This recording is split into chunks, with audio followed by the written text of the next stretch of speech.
ఇక్కడండి చాలా మంది సిద్ధ పురుషులు ఈ కొండల్లో తపస్సు చేస్తూ ఉంటారు. వాళ్ళు ఒక్కొక్కసారి రాత్రి వేళ కొండ దిగుతారు అన్నారు. నేను లోపల అనుకున్నాను, నిజంగా అలా సిద్ధ పురుషులు వస్తూ ఉంటారా అనుకున్నాను. ఒక ఆయన అప్పుడే అంత డొంకల్లోంచి వస్తున్నారు. వస్తుంటే ఈయన గభాలను ఆపి వస్తున్నారా అని ఆయనతో ఏదో మాట్లాడారు. నేను తెల్లబోయిన సన్నివేశం మీకు చెప్తున్నాను. గోళ్ళు ఇలా తిరిగిపోయి ఉన్నాయి. అంటే ఎన్నేళ్ల నుంచి జరుగుతోందో ఆ తపస్సు అయింది. ఆయన బహుశా మాకు దర్శనం ఇవ్వడానికే కిందకొచ్చి ఉండి ఉండవచ్చు. మీకు నేను ఒక పరమ సత్యాన్ని ఇవాళ చెప్తున్నాను, మీరు నన్ను నమ్మండి, నేను అబద్ధం చెప్పట్లేదు. ఆయన నన్ను అడిగారు, పక్కకి తీసుకెళ్లి గిరి ప్రదక్షిణం చేస్తుంటే మీకు రమణులంటే ఎందుకు ఇంత ఇష్టం అని అడిగారు. అడిగితే ఏదో పుస్తకాల్లో చదువుకున్న 4 మాటలు తప్ప నాకేం తెలుసు కనుక ఆ రమణులు అంతటి వారండి, రమణులు ఇంతటి వారండి, నేను చదువుకున్నవేవో చెప్పా. శివ అంటే కళ్యాణం, శివ అంటే భద్రం, శివ అంటే సుఖం, శివ అంటే సంతోషం, క్షేమం, యోగం. ఇవన్నీ నాకు శివుడు అక్కర్లేదు, ఇవేవి అక్కర్లేదు. అందుకే పార్వతీదేవి సతీదేవిగా అవతార పరిసమాప్తి చేస్తూ లోకానికి అంతటికీ ఒక సందేశం వచ్చింది. భవో నహోద్భేష్టి శివం శివేతరః. శివద్వేషంతో బతికితే, శివుణ్ణి నింద చేస్తే శుభాలు రమ్మంటే ఎందుకు వస్తాయిరా అని అడిగింది. శివనింద ప్రమాదమునకు కారణం, శివారాధన క్షేమమునకు శుభ పరంపరలకు కారణం. శివుడు అన్న మాటకు అర్థం ఏమిటంటే ఎప్పుడూ మంగళములను చేయుట తప్ప అసలు అమంగళము చేయుట అన్నది ఆయన యొక్క విశేషముగా ఎన్నడూ ఉండనివాడు. అందుకే మీరు జాగ్రత్తగా గమనిస్తే ఏ దేవతా స్వరూపానికి లేనటువంటి పేరు ఒక్క శివుడికే ఉంటుంది, సదాశివ. దేవాలయం దగ్గరికి వచ్చేటప్పటికి గొప్పతనం ఏమిటో తెలుసా? మీరు తెలిసి చేసినా తెలియక చేసినా మీరు రోజు దేవాలయం లోపలికి వస్తూ ఉండడంలో మీకు తెలియకుండానే మీ జీవితంలో మీరు తరించడం కూడా అందులో ఇమిడిపోతుంది. ఆ కోరిక బలపడిపోయిందనుకోండి దారి తప్పిపోతాడు, దారి తప్పాడనుకోండి పాపకర్మ చేస్తాడు, క్రోధం ఉందనుకోండి ఖచ్చితంగా పాపకర్మ చేసేస్తాడు.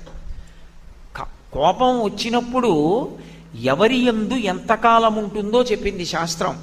వాడు ఉత్తముడు, వాడు సాధనలో ఉన్నవాడు అని తెలిసిపోతుంది. ఎందుకో తెలుసా?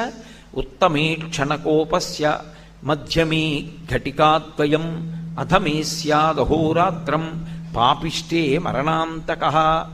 కోపం ఎవరి యందు ఎంతసేపు ఉంటుంది అన్నదాన్ని బట్టి వాడు ఎంత సాధన చేస్తున్నాడు అన్నది తెలిసిపోతుంది. ఉత్తమే క్షణకోపస్య, ఉత్తముడైన వాడికి కూడా కోపం వస్తుంది. ఎందుకో తెలుసా? విభేదించిన కారణం చేత. తప్పు, మీరే మాట మాట్లాడుతున్నారో అది సత్యం కాదు, అలా మాట్లాడకూడదు అని అనిపించింది అనుకోండి, కోపం వస్తుంది. కానీ ఆ క్షణం అంతే. ఆ విషయంలో విభేదించాను, అక్కడ వరకే, మిగిలిన విషయాల్లో గౌరవం ఎందుకు తీసేయాలి? కాబట్టి అక్కడతో వదిలిపెట్టేస్తాడు. ఉత్తముడి కోపం క్షణం ఉంటుందంతే, ఇక ఆయనకి జ్ఞాపకం కూడా ఉండదు ఆ విషయం. మధ్యమే ఘటికాద్వయం, మధ్యముడికి ఒక ఘడియ కాఉంటుంది. అధమే స్యాదహోరాత్రం, అధముడికి ఒక రాత్రి ఒక పగలు ఉంటుంది. పాపిష్ఠే మరణాంతకః, పాపిష్టి వాడికి, ఎప్పుడూ పాపం చేసేవాడికి మరణాంతకః, వాడు చచ్చిపోయే వరకు పగ పెట్టే ఉంటాడు. అందుకే క్రోధం ఎంతసేపు ఉంటుంది అన్నదాన్ని బట్టి వాడు ఎంత పాపం చేస్తాడు అన్నది చెప్తారు. అందుకే క్రోధాన్ని నిగ్రహించుకో. ఓ మాట చెప్తారు రామాయణంలో, క్రుద్ధ పాపం నకుర్యాత్కః క్రుద్ధో హన్యాద్గురూనపి క్రుద్ధ పరుషయా వాచ నరం సాధు నధిక్షిపేత్. కోపం అన్నది మనిషిని గట్టిగా వచ్చేసి ఆవహించేసింది అనుకోండి, కోపం వచ్చిందంటారు. ఇప్పుడు కోటేశ్వరరావు గారు ఇక్కడికి వచ్చారు అన్నారనుకోండి, అంటే నేను ఎక్కడో బయలుదేరానని గుర్తు కదూ. నేను ఇక్కడ లేను, కోటేశ్వరరావు గారు ఇక్కడికి వచ్చారు అంటే కాకినాడ నుంచి నేను ఇక్కడికి వచ్చాను. నాకు కోపం వచ్చింది, ఎక్కడి నుంచి వచ్చింది? కోపం ఉండడానికి వేరే ప్రదేశం లేదు, కోపం ఇక్కడే కూర్చుంటుంది. అది ప్రమాదం, ఎప్పుడూ పరిశీలించాలి. అవకాశం కానీ మీరు ఇచ్చారనుకోండి రగులుకుంటుంది, పైకి వచ్చేస్తుంది. మీరు అవకాశం ఇవ్వలేదనుకోండి అణిగిమణిగి పడి ఉంటుంది లోపల. అందుకే కామక్రోధశ్చ లోభశ్చ దేహే తిష్టంతి తస్కరాః జ్ఞానరత్నాపహారాయ తస్మాత్ జాగ్రత్త జాగ్రత్త అంటారు శంకరాచార్యుల వారు. ఇక్కడే కూర్చుంటుంది కోపం, అవకాశం దొరికింది భగ్గున పైకి వస్తుంది. ఒక్కసారి విపరీతమైన కోపానికి వశుడైపోయి మనిషి ఊగిపోయాడు అనుకోండి, క్రుద్ధ పాపం నకుర్యాత్కహ అన్నారు. అసలు వాడు ఏ పాపం చేయడు, ఏ పాపమైనా చేసేస్తాడు. క్రుద్ధో హన్యాత్ గురూనపి, గురువు గారిని కూడా చంపేస్తాడు. క్రుద్ధో హన్యాత్ గురూనపి క్రుద్ధ పరుషయా వాచ. అంత క్రోధానికి వశుడైపోయిన వాడి నోటి వెంట ఎప్పుడూ కూడా మంచి మాటలు రావు. సరళంగా మాట్లాడ్డావు, శాంతియుతంగా మాట్లాడ్డావు. ఏమండి మీరు అండవు, ఎరా నువ్వు అంటాడు. ఒక్కసారి కాని క్రోధమునకు వశుడైపోయాడా, నోటి వెంట రాకూడని మాటలు వచ్చేస్తాయి. క్రుద్ధ పాపం నకుర్యాత్కః క్రుద్ధో హన్యాత్ గురూనపి క్రుద్ధ పరుషయా వాచ నరం సాధు నధిక్షిపేత్. ఆ క్రోధం ఎక్కువైపోయింది అనుకోండి, ఎంతటి మహాత్ముల్ని కూడా తప్పుపట్టి వారెంతటి వారంటాడు. వారెంతటి వారని కూడా అండవు, వాడెంతటి వాడంటాడు. కాబట్టి మనిషి కోపాన్ని ఎలా విడిచిపెట్టాలి అని చెప్పిందంటే శాస్త్రం, యథోరగస్త్వచం జీర్ణాం సవై పురుషముచ్యతే. కుబుసం పాముకి ఎక్కడి నుంచి వస్తుంది? పాము ఒంట్లోంచే పుడుతుంది. పాము ఒంట్లోంచి పాముకి కుబుసం పుడితే పాముకి కళ్ళే కనపడవు, కళ్ళకు అడ్డంగా వస్తుంది కుబుసం. పాము ఏం చేస్తుంది? నా ఒంట్లో పుట్టిన కుబుసమే నా శరీర నిర్మాణం ఎలా ఉందో అలాగే ఉంది, దీన్ని వదిలేయడం ఎందుకని ఆలోచించదు. గరుగ్గా ఉన్నదాన్ని చుట్టుకుని దానికి ఒరుసుకుంటుంది, శరీరాన్ని ఒరుసుకుని కుబుసం వదిలేస్తుంది. అందుకే ఎప్పుడైనా పాము కుబుసం కనపడింది అనుకోండి, ఆ పాము ఎంత పెద్దదో ఏ జాతి పామో చెప్పేస్తారు. పాము శరీరం మీద మచ్చలు ఎలా ఉంటాయో కుబుసం మీద మచ్చలు అలాగే పడతాయి. పాము తన ఒంట్లోనే పుట్టినదైనా కుబుసాన్ని తాను వదిలిపెట్టేస్తుంది తప్ప కుబుసాన్ని ఉంచుకోదు.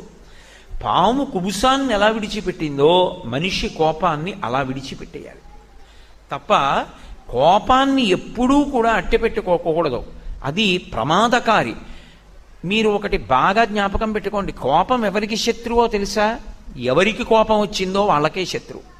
తన కోపమే తన శత్రువు, తన శాంతమే తనకు రక్షదయ చుట్టంబౌ అని తన సంతోషమే స్వర్గము. చిన్నతనంలో మనకి నేర్పుతారు. నేర్పినప్పుడు తన కోపమే తన శత్రువు, నా కోపం నాకు శత్రువు, నా కోపం మీకు శత్రువు కాదు. ఎందుకో తెలుసా? దాని ఎందుకు లక్షణం ఉంటుంది. నాకు ఏదో చాలా కోపం వచ్చేసింది అనుకోండి, అవతలవారు చాలా పెద్ద మనిషి, నేను పట్టుకుని నువ్వు ఒరేయ్ అని నా ఇష్టం వచ్చినట్లు మాట్లాడాను. ఆయన చాలా పెద్ద మనిషి, ఆయన ఒక్క మాట మాట్లాడలేదు. ఆయన చిరునవ్వు నవ్వి భగవంతుడి వైపు తిరిగి నమస్కారం చేసి, ఈశ్వరా వీడికి బుద్ధి కలిగేటట్టు చూడని చెప్పి వెళ్ళిపోయాడు. ఆయనేం పట్టించుకోలేదు. ఆయనేం పట్టించుకోకుండా వెళ్ళిపోతే కోపం ఆగుతుందా? అరే ఇన్ని తిట్టాను చూసావా ఎలా వెళ్ళిపోతున్నాడో, ఒక్క మాట మాట్లాడే ఇంకా ఎక్కువైపోతుంది కోపం. ఎవడు ఊగిపోతాడు, ఎవడికి కోపం వచ్చిందో వాడు ఊగిపోతాడు, వాడు ఇంకా ఎక్కువ తిడతాడు. తిట్టిన కొద్దీ పాపం వీడి ఖాతాలో పడుతుంది. నేను పుచ్చుకోలేదు అన్నాను అనుకోండి, అవతల వాడి ఖాతాలో ఏం పడదు. అందుకే తన కోపమే తన శత్రువు, కోపము తనకే శత్రువు. కోపము ఎప్పుడూ కూడా తనకి బంధువు కాదు. అందుకే అహిత శత్రువు అని పేరు శాస్త్రంలో కోపానికి. కాబట్టి దాన్ని ఏం చెయ్యాలి అని అడిగారు. ఎప్పుడైనా కోపం వస్తే అగ్నిహోత్రం పైకి లేచిపోతూ ఉంటే కుండతో నీళ్లు తెచ్చి పోసి ఆర్పేసినట్లు కోపం పెరిగిపోతూ ఉంటే ఓర్పు చేత ఆర్చేయాలి కోపాన్ని. కోపాన్ని ఆపడానికి సాధనము లోకంలో ఒక్కటే ఉన్నది, ఓర్పు ఒక్కటే. అందుకే నేను చెప్పానని మీరు అనుకోవద్దు, నేను మీతో పరమసత్యం చెప్తున్నాను. కోపం బాగా వస్తే ఏం చేయమని చెప్తారంటే, వెంటనే నువ్వు ఏదైనా గదిలోకి వెళ్ళి తలుపులు వేసేసుకుని కూర్చోమని చెప్తారు. కొంతసేపు కూర్చో ప్రశాంతంగా, ఎవ్వరితో మాట్లాడద్దు. మాట్లాడకుండా నిశ్శబ్దంగా కూర్చో. నీకు వీలైతే ఒక అద్దం పెట్టుకుని నిన్ను నువ్వు చూసుకో. ఎంత భయంకరంగా ఉంటావో కోపం వచ్చినప్పుడు, ముఖంలో ఎంత వికారం వచ్చేస్తుందో, ఎంత ఊగిపోతాడో మనిషి కనపడుతుంది. కాసేపు భగవత్ స్వరూపం గురించి కానీ గురువుల గురించి కానీ ఆలోచించి మహాత్ములైన వారికి సంబంధించిన పుస్తకాన్ని తిప్పి వారి చిత్రాలు చూస్తే వెనక్కి వెళ్ళిపోతుంది. పొంగిపోతున్న పాల మీద నీళ్లు చల్లితే పాలు ఎలా వెనక్కెడతాయో, మహాత్ముల యొక్క మూర్తులను చూసినా నిశ్శబ్దంగా మంచి విషయం వైపుకి మనసుని తిప్పినా కోపం వెనక్కి వెళ్ళిపోతుంది. ఏదో కామకోటి పీఠాధిపత్యం వహించిన మహాపురుషులు చంద్రశేఖరేంద్ర సరస్వతి స్వామి వారి వివిధ ఫోటోలతో కూడుకున్నటువంటి ఓ పుస్తకాన్ని అలా తిప్పారనుకోండి, అవన్నీ చూస్తూ ఉంటే ఎంతటి మహాత్ముడురా నిజంగా అనిపించి కోపం వెనక్కి వెళ్ళిపోతుంది. అందుకే కోపాన్ని తగ్గించడానికి ఒకే ఒక మార్గం ఇది, ఓర్పు ఒక్కటే. ఆ సహనము లేదనుకోండి, మీరు కోపాన్ని ఆపలేరు.